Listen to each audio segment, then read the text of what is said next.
All right, good evening, everybody. Is my voice loud enough, or do I need the microphone? We're good? All right. Thank you guys so much for coming tonight. You know, our school's a little bit different. We're a K-8 school, and so that transition from 5th to 6th grade is a lot different than the kids that are going from, say, Ridgeview to Parkview. And there's usually a ton of anxiety, and I could be wrong. Maybe there's a ton of anxiety with you guys, and we can ease some of that tonight. But we were excited to have this opportunity to kind of talk to you about some of the changes that are coming to middle school, but also to answer any questions that you have and put your minds at ease. All right, so please, this is any question, no matter how difficult, raise your hand. That's what we're here for. All right, so just to let you know kind of how this is going to go, in the beginning here, we're going to talk about schedules, we're going to talk about teachers, we're going to talk about honors classes and electives, and how PYP transfers to MYP as far as International Baccalaureate is concerned. After that time, the teachers are going to head home, and then we have 5 awesome current 6th grade parents that have agreed to come on up here and answer any questions that you may have. And I'm going to stick around, but don't be shy if you want to say something horrible about me or ask something. That's part of the gig. So I will be here to answer any other questions. So we do have an exhibition group here tonight. They are going to come up after this initial portion. They have a quick announcement for you. And if you don't know, exhibition is our 5th graders identifying a global need that they can affect locally, and they research that need. They figure out a way to affect it in a positive way, and they carry that action out and reflect afterwards on whether or not that action is appropriate and effective. So that group is here tonight, and I'm sure they're way less nervous than some of us. For some reason, you know, it's harder to talk in front of adults than kids. I don't know why that is. So anyways, let's get started. Making the move to the middles. First off, how can your student make a smooth transition to 6th grade? So the big thing is, kids, number one, start going through all kinds of physical changes. That's kind of the obvious one, but what they also do is they start moving classes. They have different teachers each period. They have social issues that come up. They have emotional issues that come up with those changes. So how can they make that smooth transition? They got to be here every day. Okay, what happens in middle school, what happens, you know, I was a freshman assistant principal at the high school, is you get behind quickly, because instead of missing your 1 class with Miss Carlisle all day, you miss your 6 classes or 7 classes with teachers, and all of a sudden you get behind, and it doesn't take long to feel like you have this insurmountable amount of work to make up. So they got to be here every day. Obviously, we have those days we're ill and we can't come to school. In those situations, we want to make sure that they are contacting their teachers and they're making up that work. So come to school every day. Get organized. Oh my goodness, get organized. If you've seen a middle school backpack sometimes, it looks like a bomb went off. You see a middle school bedroom, looks like a bomb went off. So my advice is, you know, parents start to kind of withdraw at middle school level, that secondary level. It's when they need you the most. And you kind of have to be there and struggle along with them in the beginning and check their backpacks and make sure they're cleaning up their room and follow behind them, make sure they're turning in their homework until they kind of get their feet underneath them, because that transition is rough for a lot of kids. So get organized. Use tools like Aries Browser Interface, and I'll refer to it as ABI. This is new to you guys. If you're here at Sika, we use ManageBag. When I first got here, I was like, what the heck is this? It's difficult to understand. A report card is 6 to 8 pages long. I understand it a lot better now, and there's a lot of great information there. And International Baccalaureate requires that we grade a little bit differently or represent what a student knows a little bit differently. But we thought at the secondary level, we needed to be a little more clear.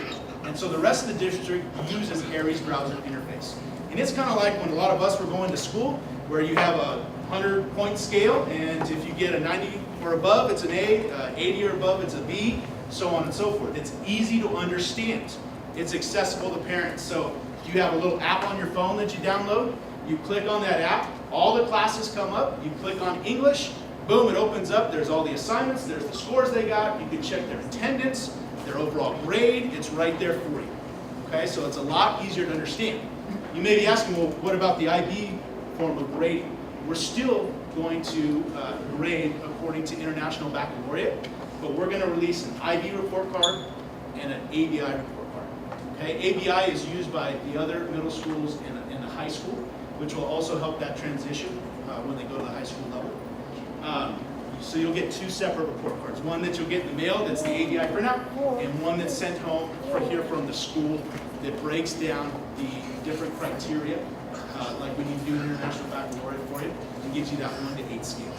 Those scores, when you look at them, should match. You should have an A under ABI and a C when it comes to, or C area, when it comes to your International Baccalaureate report card. Okay? So I just want to show ABI is great. Parents love that easy access, and it'll be a lot easier to understand for you and stay on top of your student. So use tools like ABI. Know yourself. Okay, know yourself. And students that are here in the room, we want the students to understand what they need.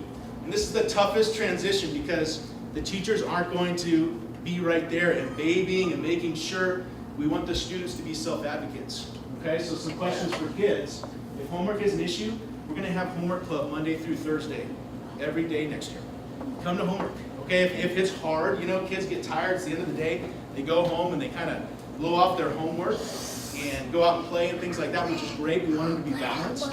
Come to homework club first. Spend an hour. Get your homework done. We have internet access here. We'll have Google Chromebooks. Get it done and then go home. Okay, Mr. Perez is going to be here. Ms. Lowe is going to be here. So you have adults to help you. Plus, we're going to have some 8th graders who are going to volunteer and support here. Okay, so take care of, do those types of things. If you're stuck on a concept, go to tutoring. We're going to have tutoring in the morning, during lunch, and after school. All right, so if you're stuck, go to tutoring. Don't wait until in math you didn't understand 4 concepts ago, and now you're really lost. Okay, so don't wait. If the seating arrangement is a problem, this is a big one. You're sitting next to your buddy. He or she likes to talk. You like to talk to them. You need to be a self-advocate. You need to go talk to the teacher and say, hey, can you help me out? Can you move my seat for me? All right, be a self-advocate and speak to the teacher. We want you to get involved. Okay, this is big in secondary, especially when you get to the high school level.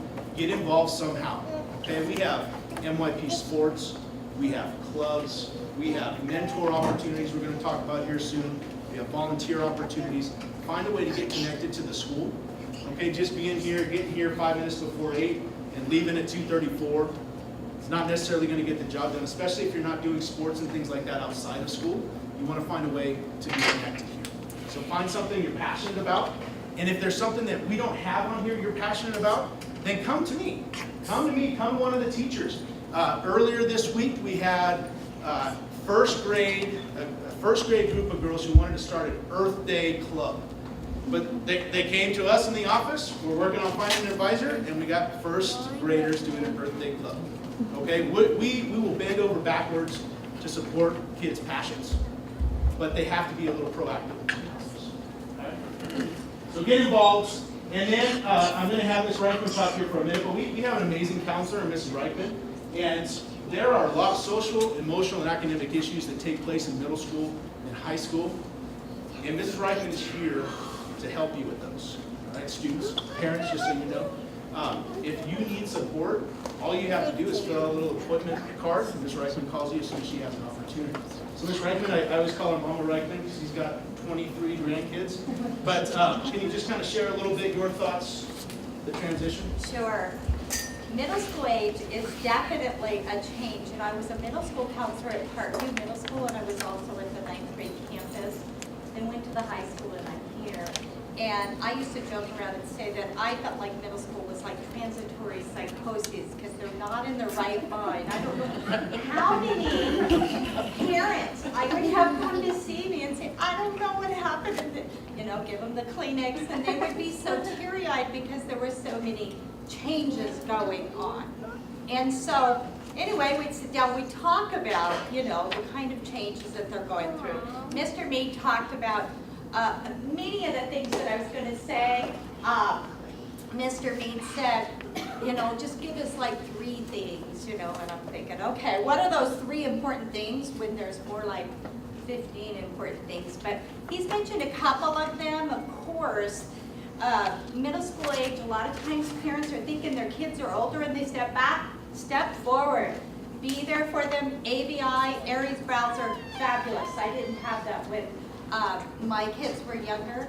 And you know, you just want to have that communication going, have your organization stuff going, where they're organized. Like he said with the backpack, you're going to want to have your pens and pencils and maybe get those folders, those dividers and different things, and just be patient and hang on for the ride, because they do come back. I have many kids who have come back and are parents themselves. But I have all kinds of things in my office. I have parenting tips, check-off list, you know, just many different kinds of things, using rewards, you know, just lots of tools.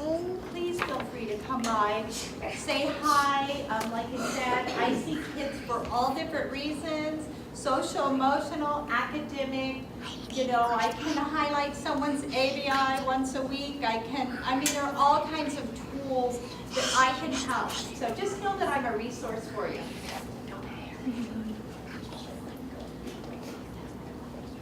All right, so PYP to MYP, International Baccalaureate-wise, and some of you guys, you're going to start nodding, but I want you to know where that connection is, okay?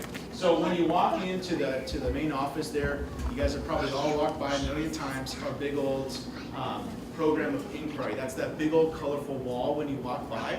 And on that wall, you can see the 6 transdisciplinary units that K-5 students are working on, and then their central ideas, and it breaks that down for you, so you always know what's happening in class. Well, the big umbrella terms up there, those are their transdisciplinary units, their themes.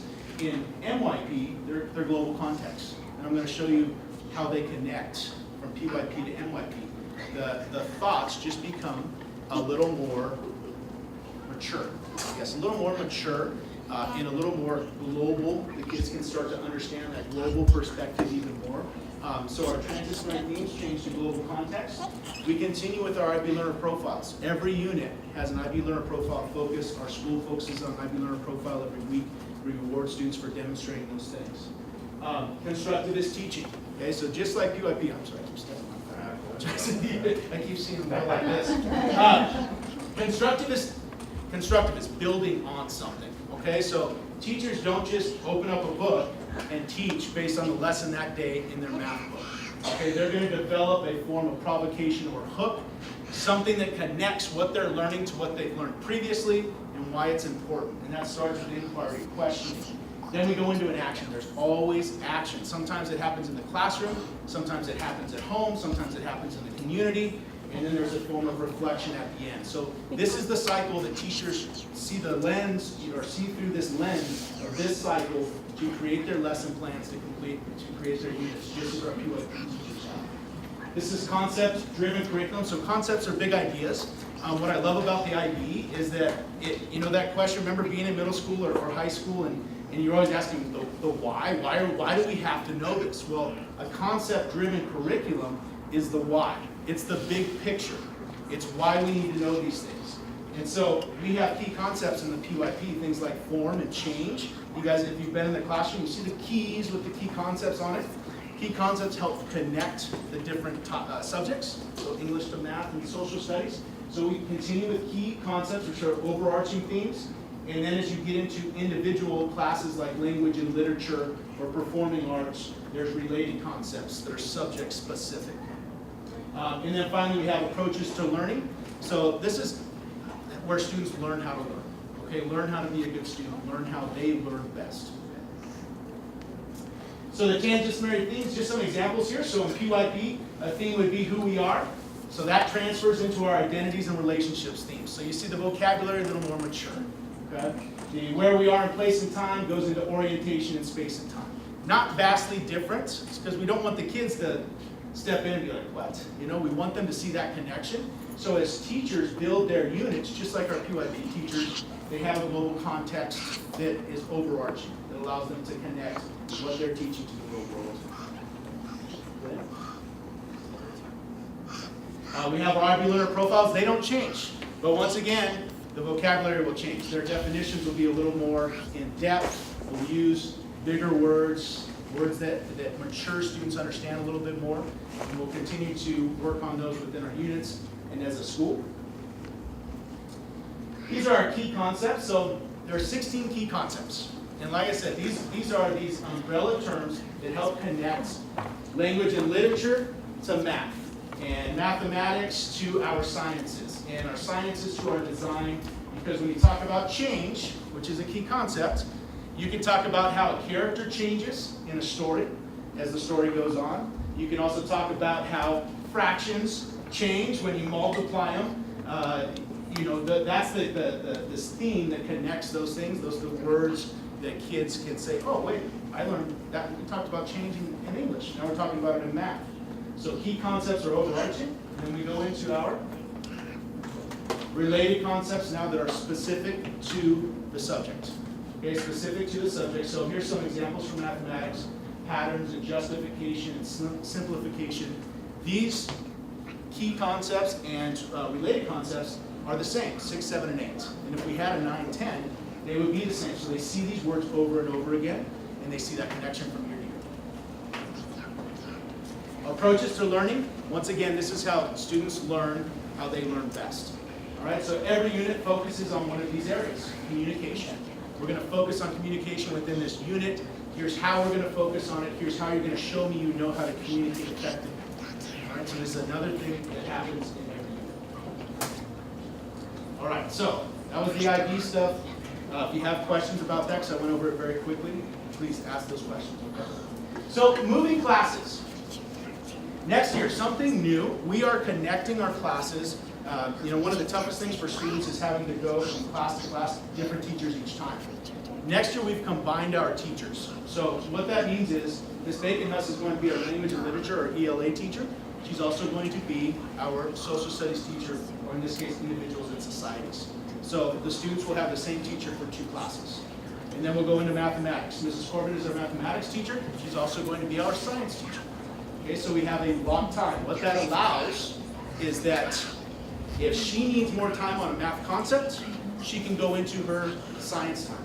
If she's got a fantastic science lab that she's going to be working on, she can go into math time a little bit. It gives us flexibility. With 8 classes in a day, unlike other middle schools that only have 6, we're shorter by about 5 minutes per class. By blocking our classes in this way, important classes like English and math, it gives us flexibility. Okay? Mathematics and science, language acquisition. That's Miss Rodriguez. She's not here tonight because her sister had a baby. So, so excited for her, and she feels really, really bad. Language acquisition is Spanish. They'll have it every day. Okay, Spanish every day. Physical and health education. That's Coach down there. He actually enjoys running. He's the real deal. And then we have our arts. Something a little different about arts. So, International Baccalaureate at the NYP level requires 50 hours of both visual and performing arts. Now, in the past, we tried to funnel kids into electives to get that performing art piece. Next year, students will spend time in design for a couple of quarters, and then they're going to spend a quarter with Miss Greenleaf in choir, and then they're going to spend a quarter with Miss Stickney in art. And what that's going to do is take care of that 50 hours of performing and visual, and will give us choices down the line. So by their 8th grade year, our goal is they have a choice. You can go visual, you can go performing. It's up to you. Okay? We are a little more, our schedule is a little tighter. We don't have as many kids, obviously. So we don't have that choice of doing an entire year, all 6th graders just with Sally. No. It doesn't. So that's how we're going to handle that 50 hours. So here's a potential schedule. This is actually one of our 3 strands of schedules. Here's one of them. Period 1, you have language and literature. You can have honors or regular. We're going to talk about honors here in minutes. Period 2, you would stay with Ms. Baconhuss. You'll have individuals and societies or social studies. Go to period 3, you'll have design, visual art or performing art, and design is our STEM in this structure. We'll talk about that here pretty soon. You have mathematics, 4th period, honors or regular mathematics with Ms. Corbin. Then you go to your science with Ms. Corbin. You'll go to your language acquisition with Ms. Rodriguez. You'll go to lunch. You'll go to PE, and then you'll have your elective 8th period. So let's talk about honors options. So we offered honors math for the first time last year. You might ask, why are we offering honors? Well, kids are at different levels mathematically, and we found that students in the past, when they left our school, weren't competitive with some of the other kids leaving the other middle schools who are offering Math 1 and honors math and things like that. So by offering honors math to those that are prepared for it, we give them that competitiveness that they need when they go into high school. I was talking to, a little aside here, but I was talking to one student who left last year as a freshman, and he had Math 2. Okay, as a freshman, he had AP Human Geography, which is the only AP class you can take as a freshman. He had honors English. He had Spanish 2, right? He took the engineering pathway, and then he had his PE. So I mean, that's a junior schedule. You know, when you think about it, those types of classes. But you know, having the option to take Math 1 put him in that position to take that higher level math and pushed him, I believe, to take some of those more challenging courses. So. Honors option. So honors option classes this year we're going to add English. So you can have honors English, honors math. This is what you have to do. They must choose to enroll. So I had a couple of parents who called me last year and said, hey, we did registration online. The kids go. They had time to go home to do it with you guys, not by themselves. But they chose not to take honors math. And so when the parents got the schedule, they're like, hey, honors math. Your student has to pick. So I'm not just going to force it on them. Some kids maybe can do it, okay, but they don't want to. Maybe they're not inclined to. This isn't something that they have to do. Math 1, 8th grade year, isn't something they have to do. There's plenty of jumping off points to get your 4 years of math. If you want to get to calc your senior year, there's plenty of jumping off points. You don't have to do it in middle school. And some kids aren't ready to do it in middle school. So don't force them to do it, but it's an option, okay? So they have to want to enroll. We're going to check their current course grade. We're going to check their end of course exam. So they're taking an end of course math exam / their state test results if they're available. And then teacher recommendation. Okay. So they need to have 3 of these 4. All right. They need to have 3 of these 4 to get into math. Really fast thing. If kids in 8th grade don't take Math 1, they won't be able to get a calculus, and they don't have the high school, they don't let them jump. Miss Barnhart here. Well, she's going to be a parent. You don't have to talk about it right now. Yeah, I'll be here to. Okay.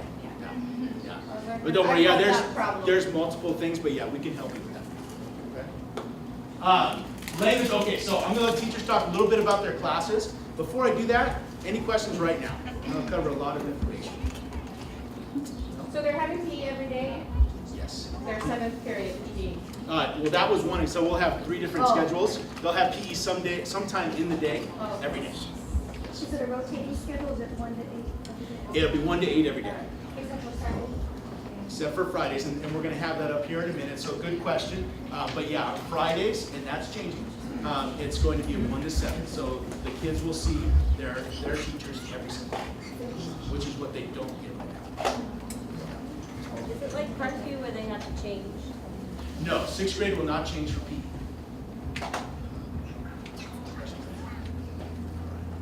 So let's start with language and literature. Ms. Bacon, let's try and share a little bit. There's a microphone there if you want. I don't know, I'm kind of loud. I combined, I'm Sandy Bacon. I combined language and literature and individuals and societies, which is history. IB calls it individuals and societies, and language and literature English. So the kids get used to those terms instead of history or social studies. But I combined them on the slides because since I do both, it really, everything I put on here really applies to both. Because with IB, the really neat thing about that is language arts really revolves around our social studies units. So they're really intertwined, which a lot of schools can't do that because it's totally separate.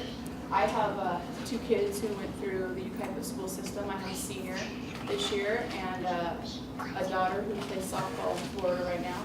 So she's a college sophomore. And had IB been available for them in this school, it really, I think, would have helped them in terms of working together. And this school is so different than a traditional middle school. And so when you walk in and you see all of the kids in groups, it really helps prepare them for the future and working together and working as a team, and they work on group projects, and it's just really a good preparation. So as a UKIPA parent myself and teaching, I can see really the benefit and what IB does for our kids and how it prepares them. So I was super happy with where both of my kids went to Parkview. That was a great school as well. They loved it there, but I really wish that they would have had this opportunity as well. I just see it as such a great benefit. So social studies and language arts really go together, and we use text to connect. So in 6th grade, we study ancient civilizations. So when Mr. Lytle was still here, he gave me the freedom to choose the texts I wanted when I came to 6th grade. So I spent a lot of time researching and reading and looking at what other IB schools were doing and the books they were using for 6th grade. So the books that I chose really go well with all of our social studies units, so it's really intertwined. So the way Mr. Mead put my schedule together, I'm so thankful, because it's really going to be helpful to have those kids for that block of time. We have a short amount of time this year for language arts. It's shorter than any other middle school, so we have to cram a lot in those 42 minutes. So having that block of time with your kids next year will be so beneficial, because we'll be crossing over it the whole time. It'll be social studies, really, language arts for that whole period.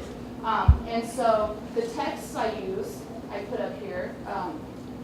Some of those we'll get to with honors English. We won't get through all of those texts with the regular English classes. It just moves a little bit slower. So I'm predicting that the honors English will be more of an accelerated type course. We'll probably do more writing as well. We'll probably get through more writing styles.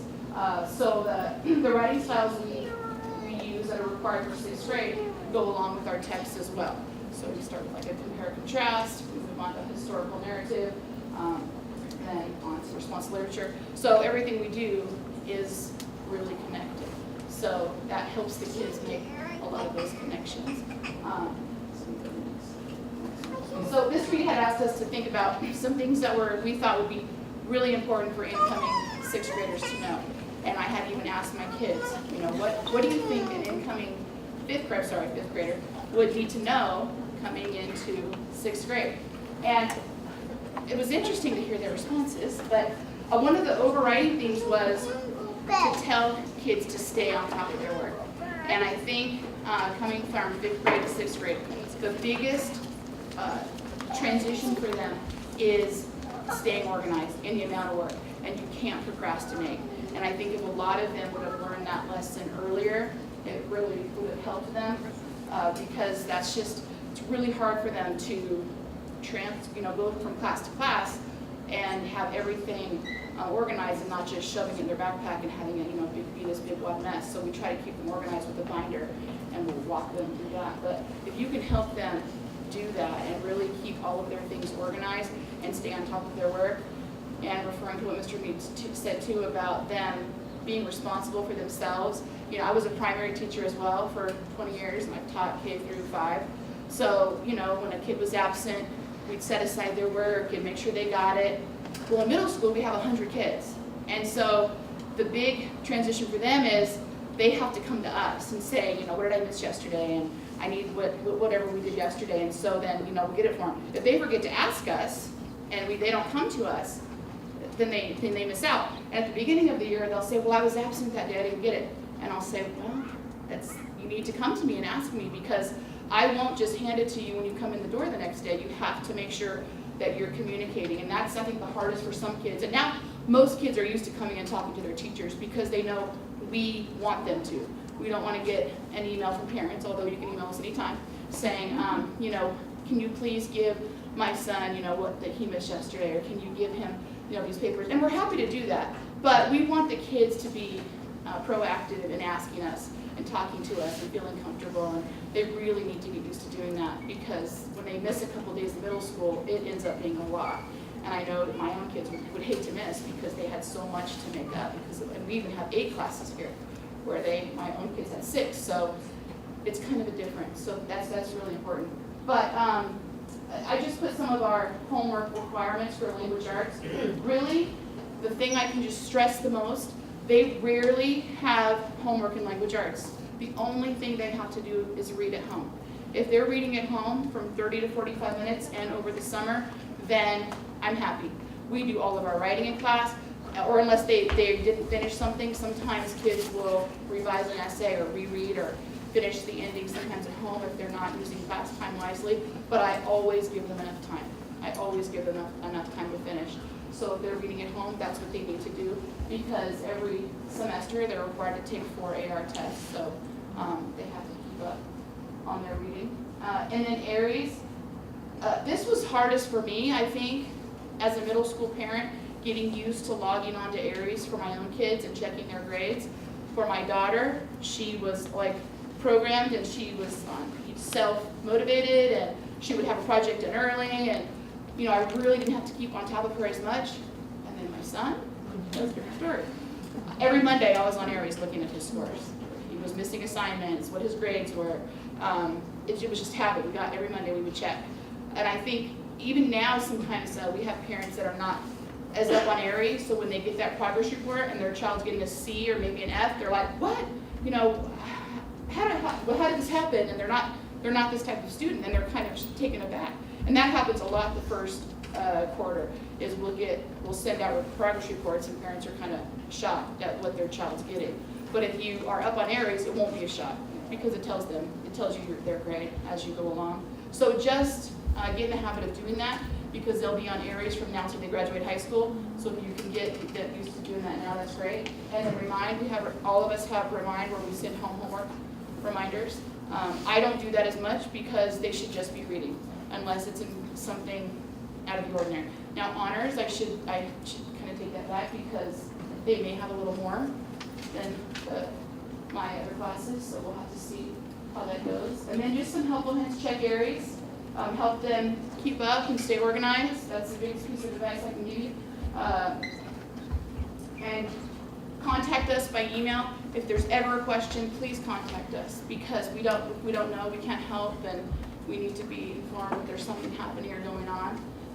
Just let us know. And then adjustment period, there's going to be a time where your child kind of just like freaks out and is stressed out and doesn't know what to do. That's going to happen at some point because it happens with all of them.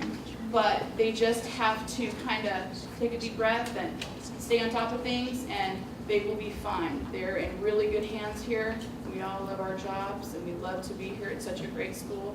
So just communication, keep them organized, check Aries, and I think they'll be great. I've had some of the 5th grade graders as a group that I'm mentoring for the exhibition, and they're amazing.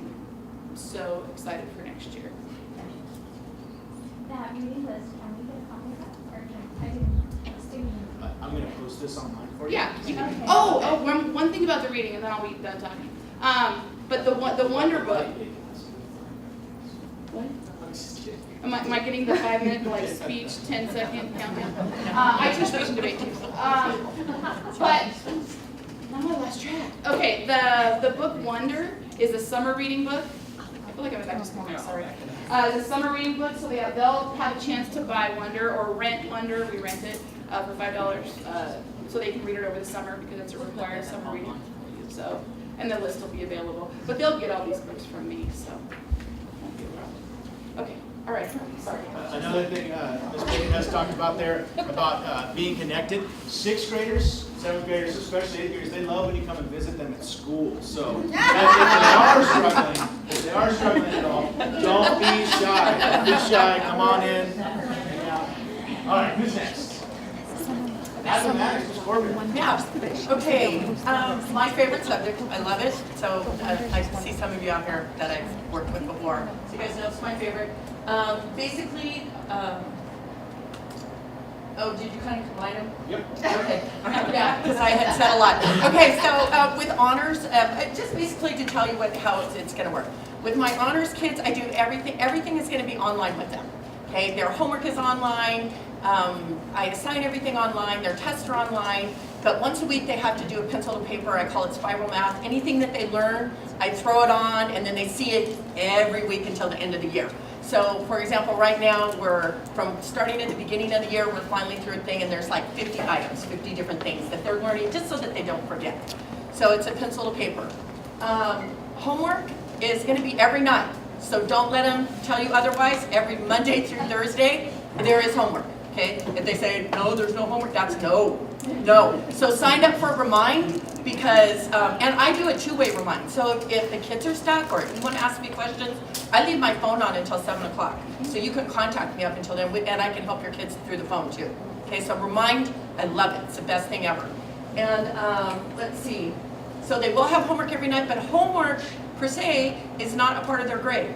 Homework, I'm not gonna punish a kid for trying, that's what homework's for, trying, and if they get bad grades on that, I'm not gonna punish them for that, nor are they gonna accelerate their grade. So homework is just to get the concept down. 75% of their grade is gonna be due to test and how they perform on test. And that's what you will see on Aries.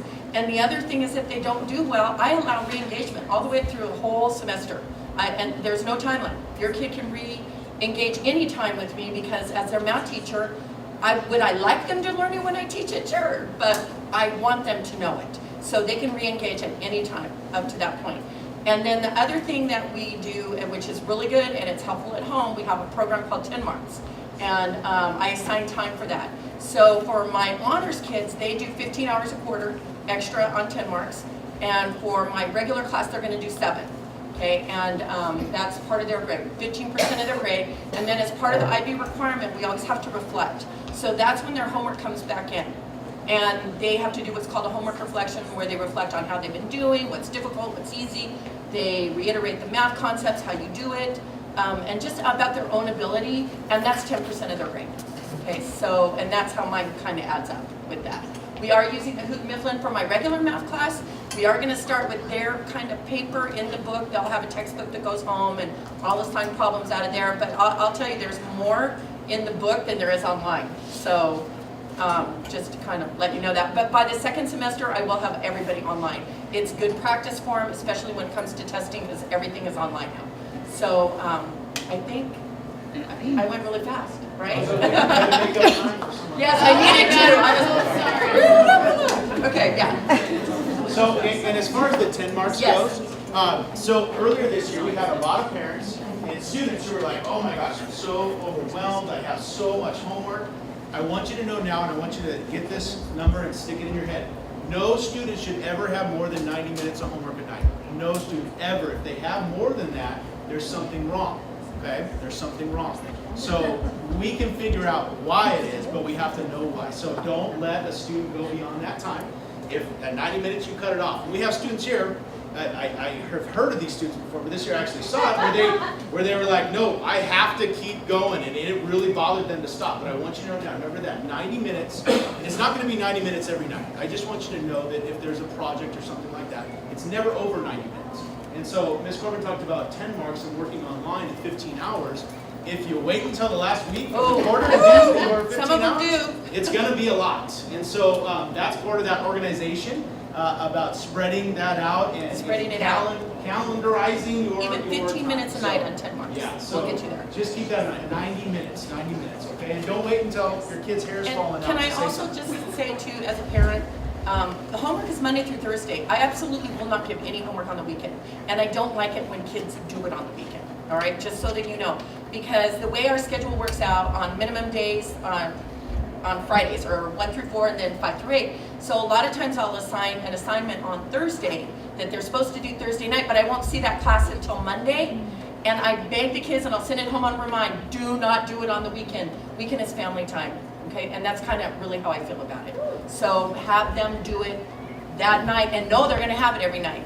And it will probably be, depending on the level of your child, it will probably go around 45 minutes. Okay, so if they tell you something to do and it's like it's a huge project and their teacher just gave it to them, 2 days ago. Yeah, that doesn't, no. No. They've had it for a long time. And we try to communicate everything for Remind, so I can't stress to you enough, doing the Remind it's wonderful. Please do it.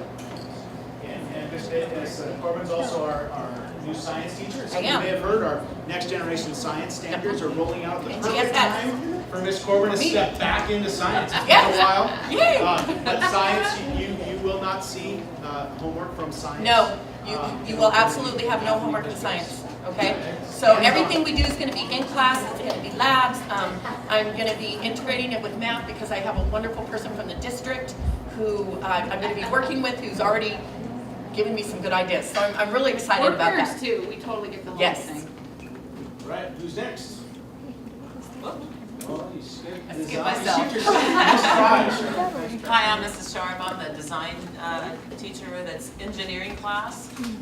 Here at this site, we have engineering for 6th grade, 7th grade, and 8th grade. So what I teach them in 6th grade will introduce them to engineering. They'll start out with selecting an engineering career. They'll make a brochure on it. I incorporate the technology into that and teaching them how to use Microsoft Publisher, how to use PowerPoint, how to write in a Word document, so they're going to use all the technology skills on the computer. We have our own computer lab here just for engineering, so I have a classroom that I lecture in, and then we usually are in the computer lab. We also, in the lecture room, have all of the equipment to make whatever we're going to be making. If we're going to build kites, if we're going to build skimmers, we've got all of that the equipment to do that.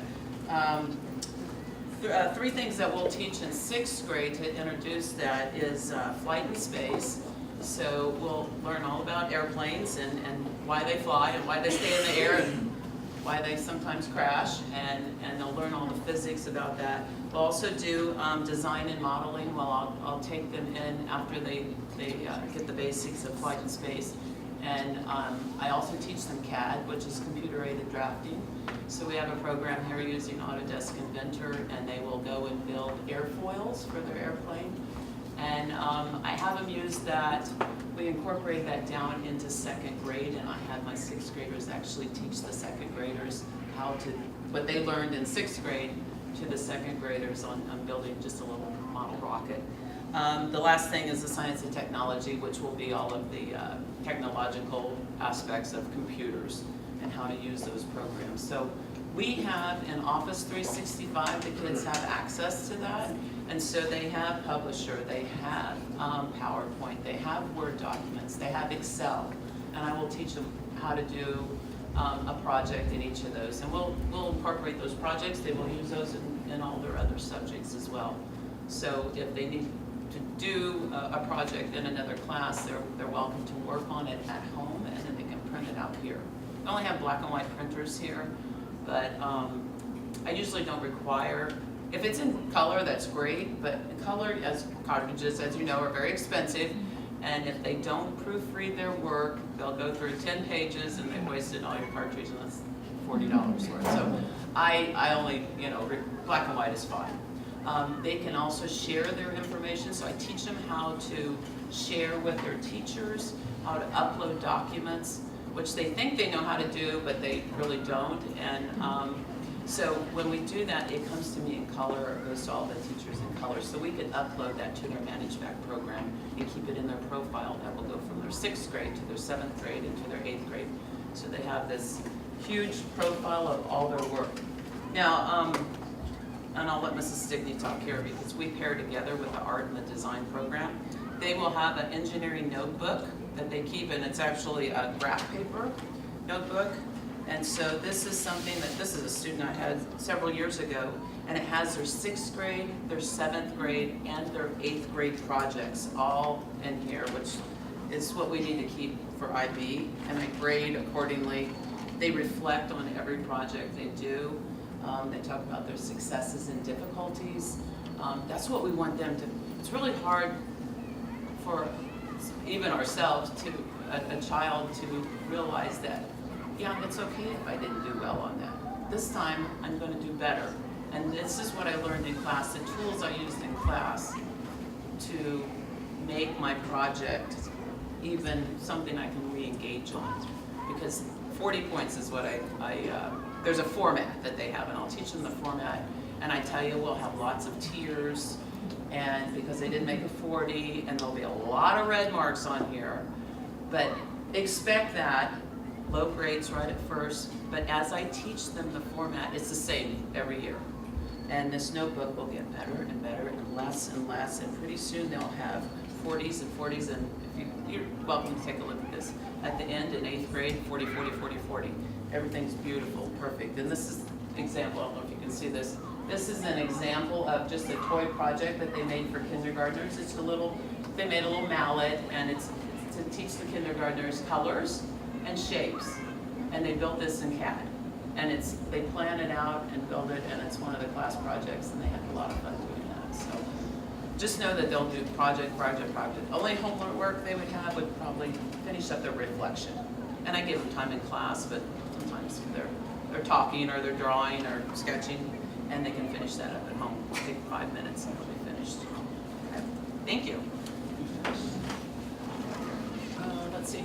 So, like I said, Ms. Rodriguez couldn't be here tonight. She did put together a slide. She wanted you to know that when there is homework, it'll never be more than 15 minutes. But like I said, they have Spanish every single day now. It's part of their day. And we want them to get, our goal really is by the time they leave 8th grade, if a student's been here from kindergarten to 8th grade and has had Spanish on an annual basis, we really want to get our students to the point where they can converse in Spanish when they leave here. And that's a goal of ours. And Ms. Rodriguez is a fantastic teacher. It's nice for the kids to hear it every single day as opposed to having it just a couple of times a week. And they really start growing in their language skills. So we'll go on to the next one. Visual and performing arts. So our visual arts teacher is Ms. Stickney. Ms. Stickney, take it away. Hi, everyone. So I have had the pleasure of working with your students were you guys the original kindergarten? Yes. Oh, okay. Awesome. So with an exception of a couple of years, since we had a little bit of some changes happening in the elementary program, I have known these kids since they were kindergartners, and it's really exciting to see them, come up to where I get to see them every day for a whole quarter now. I look forward to it very much, and I love seeing the changes in them. So we try to do a survey-style class with art. I want to introduce them to as many different types of mediums as I can, show them as many different types of techniques as I can. I hear it from adults all the time. Oh, I'm not an artist. I can't even draw a stick figure. That's kind of like the classic line I hear. And it always kind of goes around drawing and whether or not you have drawing skills. And there's so many other ways to express yourself in the arts other than drawing. Drawing is touched upon, of course, but we also want to try to take a look at other things. How about just design? Taking things that are already existing, putting them together in interesting ways. So we talk about people maybe at home that are exposed to scrapbooking and some things like this. That's a definite art form.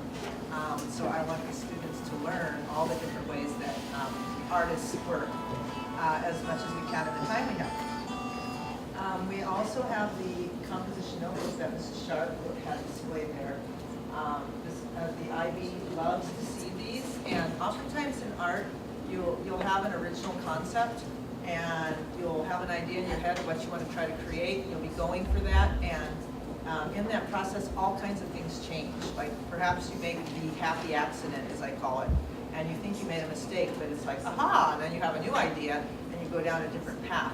So oftentimes you don't have that step back, take a look at it, oh, why did I do that? Or what was I thinking when that happened? It's just kind of a process that happens. So in the reflection notebook, you get to jump from your right hemisphere of your brain, where all that creative stuff like that happens, to the left hemisphere of your brain and say, okay, let's analyze this for a moment. What did I actually do? Where was I having a success? Why did I change? And I make them go back and kind of think about that and write about that. And at the beginning, it's not the most popular thing for the art class. Kids are kind of like, why do I have to do a notebook? But as you get further along in the arts and the more art you do, you really realize that that's a huge piece. And then, of course, the critiquing, which is a part of an artist's life as well. We critique our own work. So the composition notebook is the exact same format that they will use with Mrs. Sharp.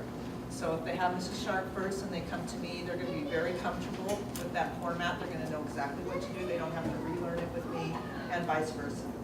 So they do need a separate notebook for each of us, though. So they'll need one for Mrs. Sharp's class, and they'll need one for mine.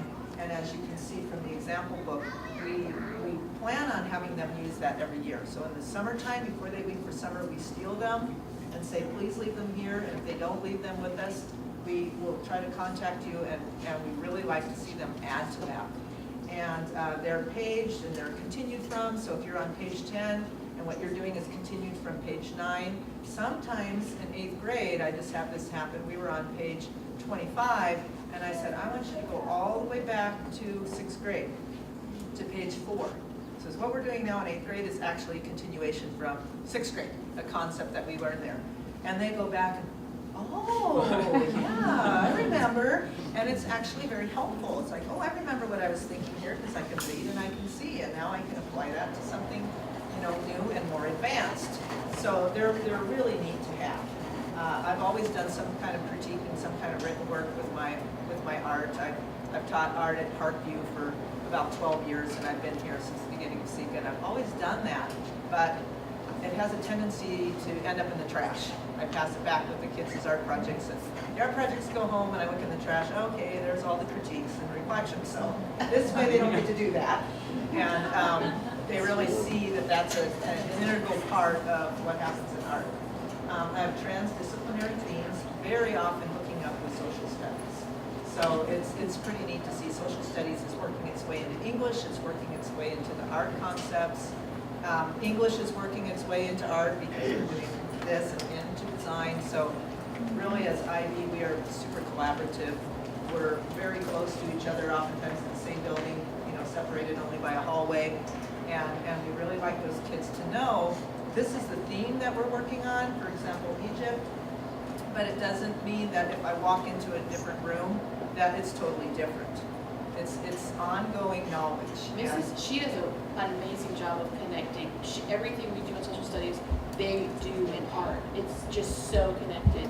She does the entire trying to school kind art. of It's read amazing. what they're doing But it's and- totally and make it connected. be that way for Everything is the kiddo. connected, which is so neat about the IB. So it's because the artist, you know, viewpoint, and the English, the writer's viewpoint, and the mathematician's viewpoint, because as you know, we all have our strengths, weaknesses. That's why we teach the learner profiles.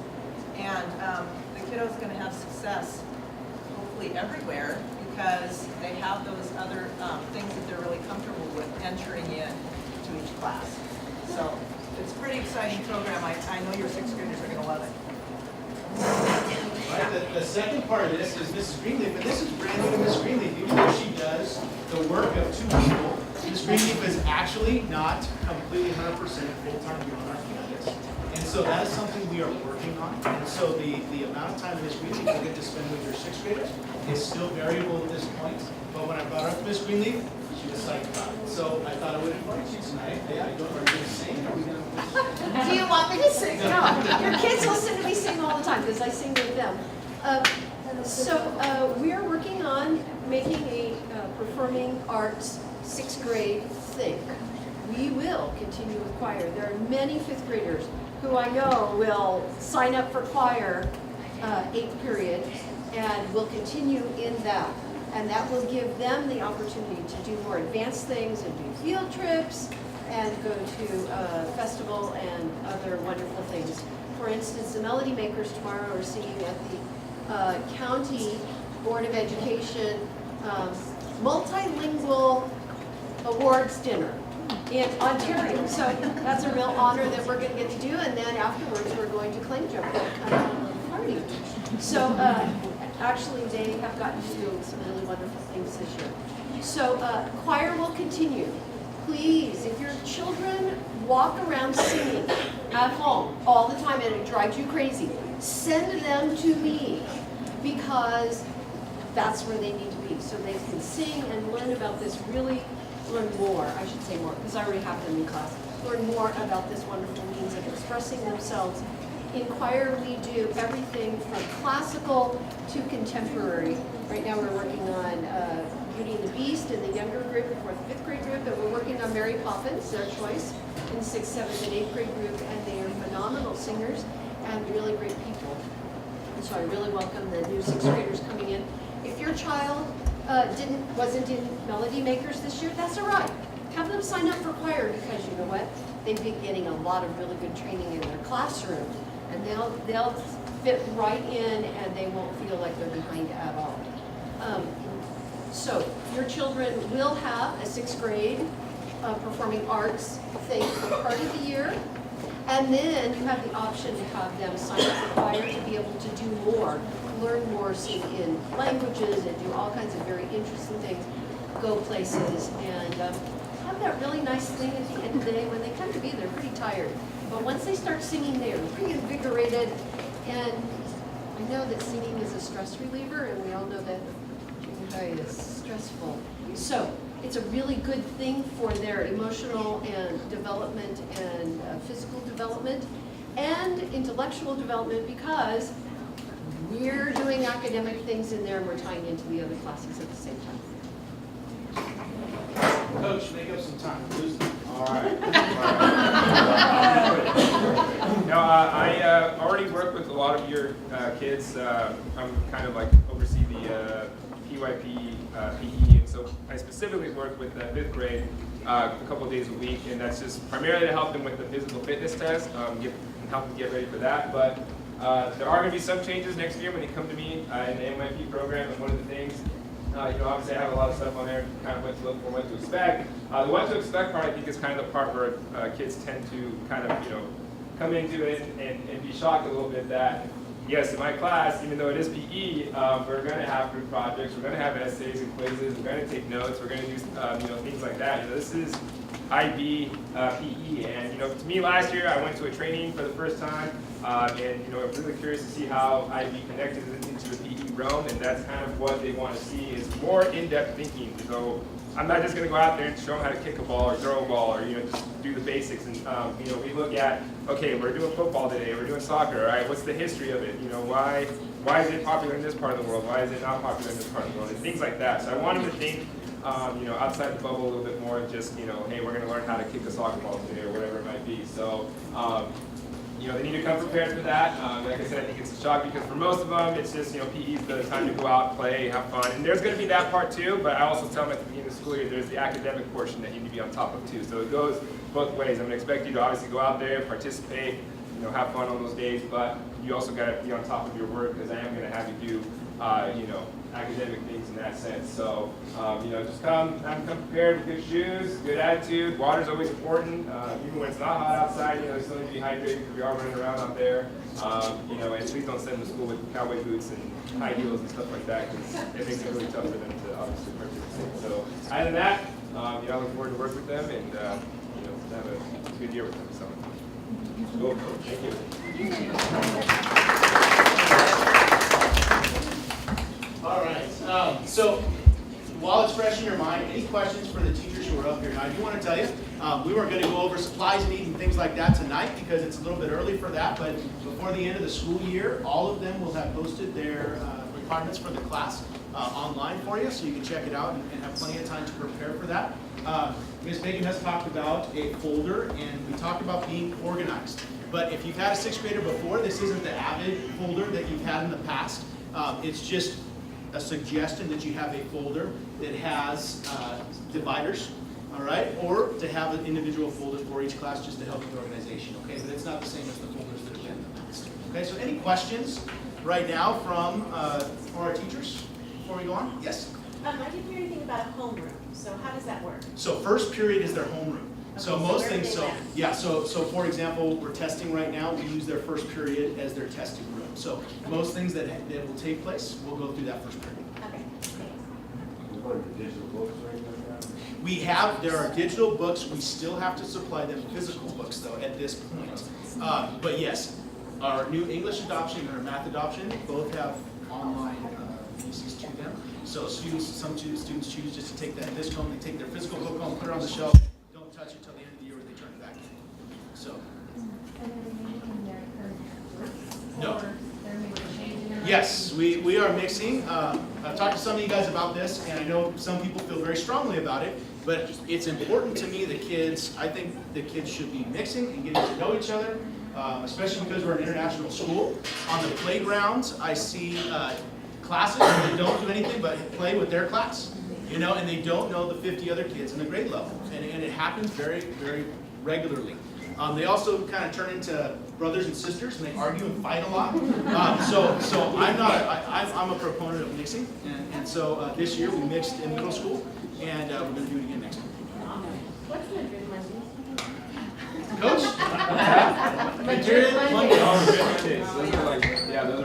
fun fitness days for us. Basically, I'm a firm believer that, you know, obviously the physical fitness test is kind of one of the big things in PE. So throughout the year, every Monday, we kind of make that our fitness day. So we have them go out and, you know, even if we're in the middle of the unit, we still spend that one day a week to, you know, go out and do some active exercise and stuff like that. So that way they're, you know, in good shape throughout the whole, you know, year, and then when we get to physical fitness days, so that's just a big shock. Like, all right, you know, here we go, let's go run the mile, and you know, they're already used to it. So that's that. So if your kid's calling you from the nurse's office on Mondays. Yep. And I just wanted to say, because my child already went through that, those notebooks, the Yes. draft composition notebooks, grab them now if you see them, because I paid like $5 per book on Amazon to try to get them over the summer. It was Oh, yeah. really We can talk about that. Let me give Okay. you a little tip for there. In Calamasa, 99¢ only. It's in the little mall, Yeah, Calamasa. the best one. Best 99, thank you. They They have them, and I have a little relationship with them, and they say, oh, just tell us, we'll get more, we'll get Awesome. more. And Mrs. Sharp and I usually have quite a few on hand. We buy have quite the a kiddo few. give us Okay. $1. We're not making a profit or anything, we just know it's hard for you all Right. to get out and find Through us. is when you guys realize, oh, this is a shortage. Yeah. And So we will let Staples know, and check Walmart during the summer. Every once in a while, they'll have boxes of the graph paper ones. Usually they're college rules, but I bought it, but Yeah. they only have them when school supplies first go out. So Correct. teaching math, you get them from Target, you gotta get them like when you don't, you're not even buying school supplies yet. right. So think about graph paper and buy several. Right. You at least need 2 a year. We're going to go over the schedule here in a minute, but students are also going to have elective choices. Here in a couple of weeks, we're going to have an elective assembly for our fifth graders, where we'll have students who are currently in those electives sharing their experiences and answering questions. But I wanted to go through a bulleted list, and I'll read this for you because I know it's small. Ms. Baconhuss is doing speech and debate. It's been amazing. We're actually going to have some competition against Parkview Middle School and Moore Middle School in Redlands. We have choir, we have intramural sports, yearbook, Grizzly News, drama and set design, math support. So our support classes are assigned. All right, so we want to identify the students who need that support and assign it to them. So we have math support, English support, Spanish support, and IB guided study where they get to be with Ms. Sharp. And those are for students who are struggling getting their work done. I want everybody to know that the first 4 weeks of next year, the elective will all be IB guided study. The point being that we help the students get their feet underneath them before we let them go. So they will go to their elective, but it will be focused on making sure that they know how to check their ABI, they're getting their work done. If they need support, the teacher's pointing them in the right direction. All of those things over the first 4 weeks. So if they choose speech and debate, there's no speech and debate until the 5th week. Okay, so just be aware of that. So they'll have an elective choice. Go ahead. So our daily schedule, so we're going to have 45-minute periods. So for me to get those minutes, they had to come from somewhere. And so those minutes, those extra minutes came from our elective period, our 8th period. And if you think about it, our kids really have 3 electives. So our kids have design and art, and they have Spanish, and they have this elective. So when I thought about where am I going to get these minutes from, that made the most sense to me. And so that 8th period is a 30-minute period. Monday through Thursday, they'll have periods 1 through 8. On Friday, we're going to drop that elective period, so they'll have periods 1 through 7. So now our math and English teachers get to see their kids every day of the week, which they don't right now. So it's really about, it's not fair for our kids to have less time in math and English class than Parkview or Mesa do. So that's been our goal, and we feel like we've accomplished that. So no, they don't have elective every single day, but they have Spanish and they have art and design every single day. So that's a change for next year. New next year, we're going to have a mentoring program. So we're going to choose 10 6th graders to be trained as mentors. We got a great situation with a K-8 school.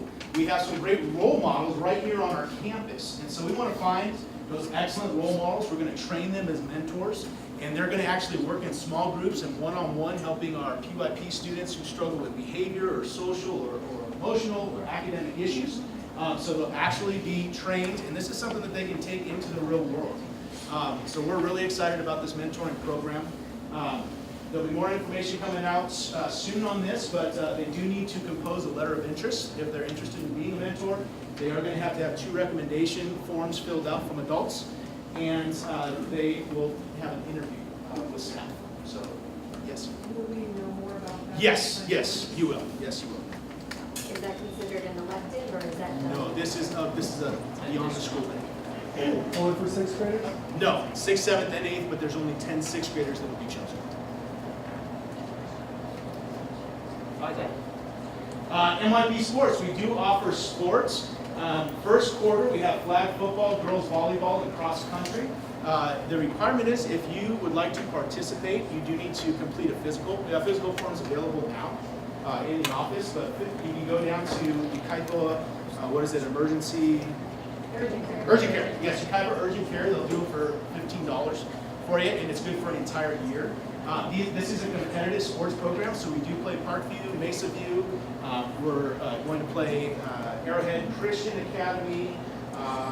We are playing Redlands E Academy, so we play numerous schools, more next year than we did this year, but for first quarter we have flag football, girls volleyball, cross country. Second quarter, cross country continues, we have basketball. Third quarter, basketball continues, coach goes into track and field, and we have co-ed soccer, and we finish the year by finishing co-ed soccer, which is good to see. We have archery in there. Oh, yes, coach, I'm sorry. Archery as well. Archery as well. Yes, archery as well. So, now, to participate in sports, you cannot be failing in the classes. Okay, you cannot be failing in the classes. Is it a tryout or? You know, we try to keep everybody. We didn't have to cut anybody this year. You know, Mesa View's really good with us as far as, hey, you've got 20 kids, why don't we split into 2 and we'll do 2 games. So we don't want to cut. We don't want to have to do that. Volunteer opportunities for students next year. We have, like I said, before school, during lunch, after school tutoring opportunities.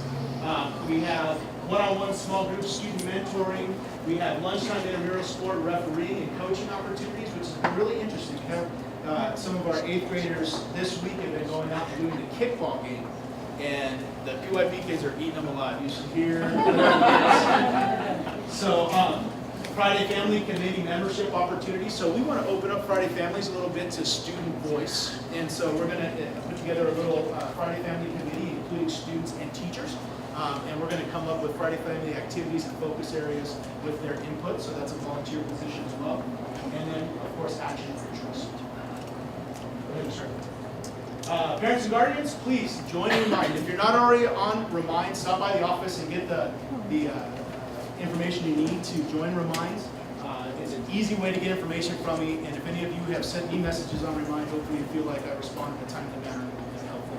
So, join Remind, sign up for ABI when it comes time, and before back to school night, we will open up the school for you to come and I can help you get onto ABI. I can download it on your phone, all that kind of good stuff. So we don't want you to be in the dark or feel like you're not getting the information you need. Stay connected with what is happening at school. You know, come on in, ask us, stop by, talk to us. Be aware of your students' social media activity. This is huge. Okay, this is a lot different than when we were in school. Kids have those phones, and when they're at home at night, they feel like they have a kind of some anonymity, I guess, and that's a lot of the issues that we deal with. You know, Pacifica doesn't have a lot of behavior issues. I've been at other middle schools here, and I've been at the high school. And we don't have as many of those problems, but we still do have them. And a lot of times it stems from social media activity. So please don't be afraid to take that phone, see what they're doing on the computer. It's so important. Report any concerns to administration or teachers. My door's always open. I don't think I've ever said no to a parent that comes in to see me. So please come and talk to me before it turns into a big thing. We can often solve things quickly. And then your presence on campus when you are able. Like I said, come and be in the classrooms. Come and be in the office. You don't have to be in your student's classroom.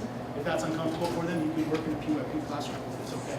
Or a 7th grade classroom. So Or please the art program always needs. Lots of things to cut out. So transition plan. How are we going to help your students here towards the end of the year? It's not just going to be over and then you show up for 6th grade. We have a shadow day in May where the 5th graders are actually going to stay with a particular 6th grader and follow that student throughout the day. We're going to have elective presentations coming up here in May.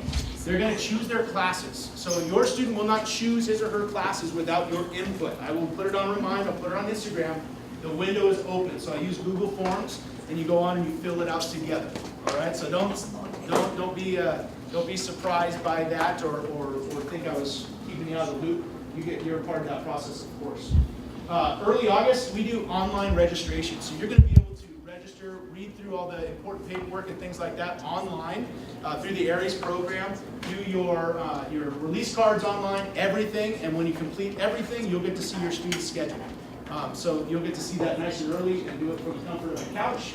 And then we're going to do back to school night a little bit differently. Back to school night will be the night before school starts. And so you'll be able to come to school and meet the teachers and ask any questions. And the kids will get to see which classroom they're going, each period, that sort of thing.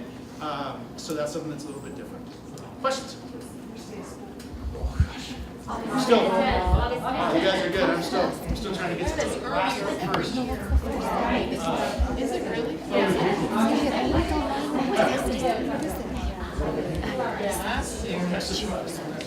Don't ask the right. Oh, yeah. All right, questions. Questions. That's a lot of information. Jeremiah, you got a question back there? No. Just dancing? All right. I just wanted to share that with the API, you can request to get a report weekly. So Yeah, that's what I do. Email, just for the parents who don't. Or your phone, it comes to your Or your phone. phone, yeah. A weekly report, so you don't have to have something. And once you sign up, you're done until they graduate high school. So that's a good thing. Any And other you just have questions? to add your kid if you have it. Right, you already have a child? Yeah, you just add that. Yeah. Really, really easy. So at the 6th grade level, and the teachers don't know this, we're going to be a little more flexible at the 6th grade level than we will with our 7th and 8th graders. You know, I really like the wheel model. I kind of like them to have an opportunity to try different electives. But we can't do that here. We don't have the teachers. We're not as big, you know.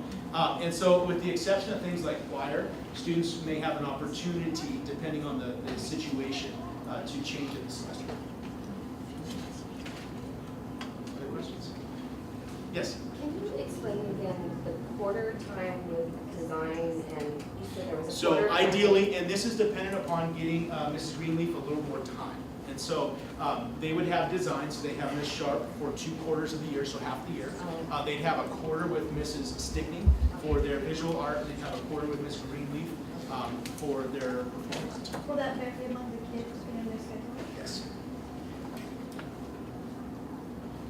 Yes.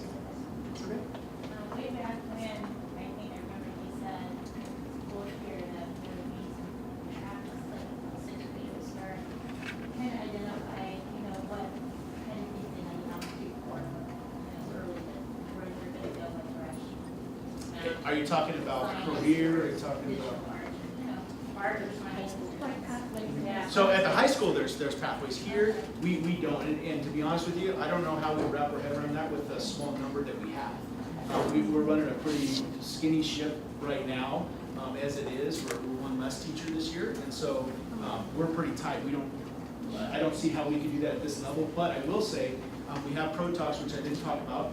If you haven't heard of Pro Talks, we have not necessarily local. They can't be local, but professionals. They come and talk to our students. They present what their career is, how they got there, what they like about it, what the challenges are. Students sign up for them. It's a great, just kind of a lesson in different careers, and that's an opportunity for them to see a pathway in that sense. And I also do career units for our 6th grade, our 7th grade, and our 8th grade. And by then, they have had 3 different opportunities. A couple of them are online. 6th grade is a book. And I encourage them to go home and talk to their parents. And so that gives them that opportunity by the time they get to 8th grade to kind of choose if they're kind of prone to going in a direction, they can take a pathway, and they have 3 pathways over there. Any other questions? Okay, so there is a second part with parents, but before that, first of all, thank you guys all for being here tonight.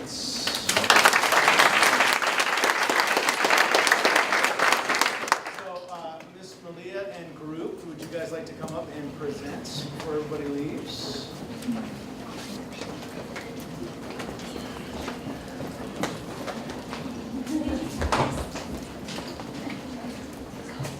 Okay, I thought you guys were running out.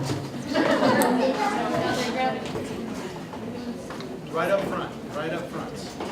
You guys need to stay. Okay, go. Oh, no, you don't get off that. Hey, we're